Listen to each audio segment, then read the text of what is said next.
Hello again, everybody. Welcome back to a new screencast lecture. This is cell organelle diagram. This is part 2 of the cell organelles screencast lecture series. Get out your diagram worksheet. It looks like this. This is going to be a little bit different in terms of a screencast lecture. It's going to be mostly just showing you the things to write into your diagram. Your diagram should look like this. I have a Google slide for you that looks like this. So you just simply type in your answers like so.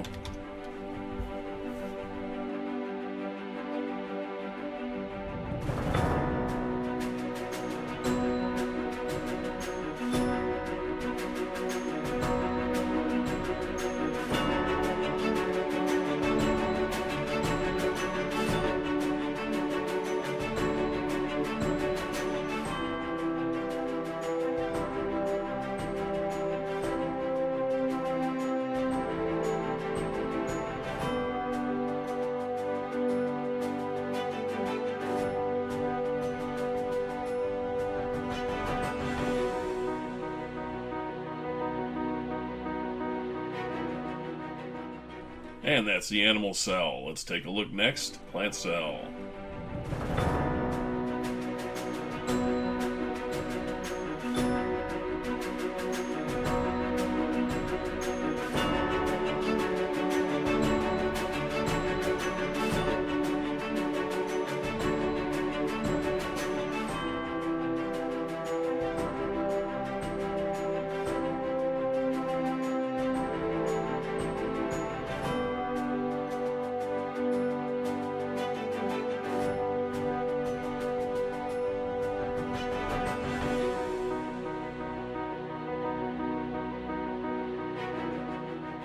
And that was the plant cell. Now remember, this diagram is just a drawing of a generic version of a plant or generic version of an animal cell.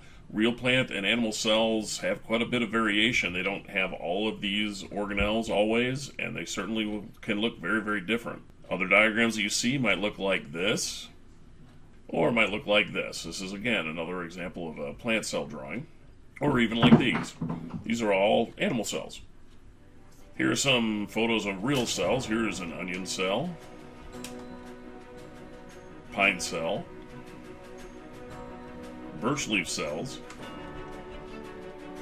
celery cells. Now, those are all plant cells. Notice there were quite a few similarities with the plant cells. Now, the animal cells, here's frog blood and frog skin. You can compare that to fish blood and fish skin. This one's under an electron microscope. Human striated muscle cells, smooth muscle cells, and cardiac muscle cells. So you can see that there's quite a variety amongst plant cells, but also lots of variety amongst animal cells. Okay, that's all for today. We'll catch you next time. Check out Screencast Lecture Cell Organelles Part 3. See ya!